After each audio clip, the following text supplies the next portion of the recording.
Well, news of arms bound from Britain coincides with revelations about Russian supplies. In an extraordinary accusation from the US ambassador to South Africa today, the country is said to be providing weapons and ammunition to Moscow. It's claimed a cargo ship was loaded with equipment while it was docked near Cape Town last December. Yet, according to our analysis, you might never have known it had been there because its tracking device had been switched off. This is the Lady R.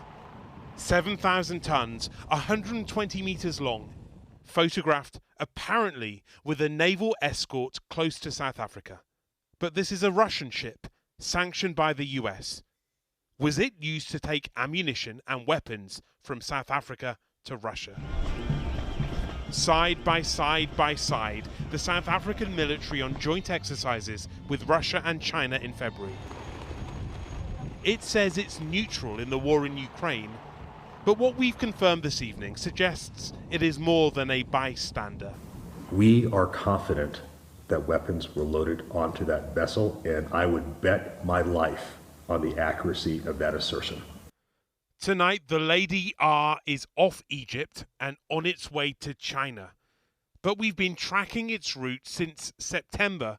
It left Russia back then, travelling through the Black Sea, docking in Togo, which took delivery of attack helicopters it bought from Russia around the same time. Then south to Cape Town, dropping anchor on the 5th of December on a sandbank off the coast. At this point, the transponder, the device which transmits the ship's location, was switched off. ITV News analysis reveals it wasn't switched on again until 4 days later. But during that time, it was spotted in a naval harbour at Simonstown, where it had secretly docked. It's here that it's alleged that the weapons were transferred to the ship.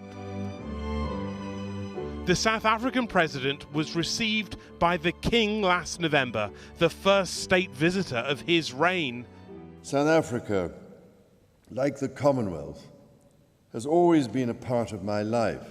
But ITV News understands that during the visit, this matter was raised by officials. The president. Today, Cyril Ramaphosa said there will be an inquiry. The matter is being looked into, and in time, we'll be able to speak about it.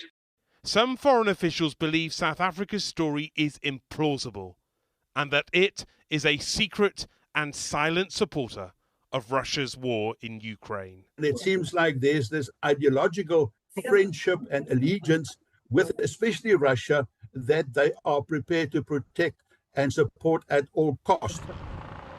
The secret of the Lady R is now being revealed. But with it comes a simple truth with an impact on the battlefield. In its war against Ukraine, Russia is not alone.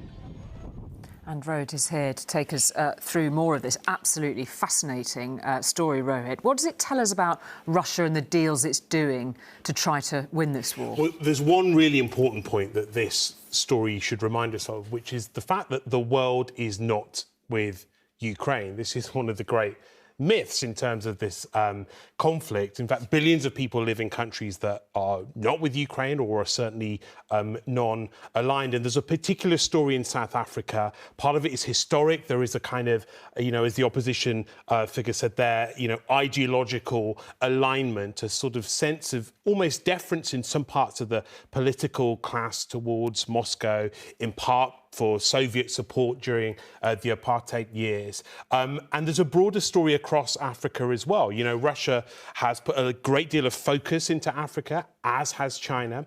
And there is a sense in some capitals, actually, that they have been ignored or almost sneered at by the Americans and some other Western allies. But, we can look broader. This entire fleet, actually, this ship, the Lady R, is part of a fleet which has been sanctioned across the board.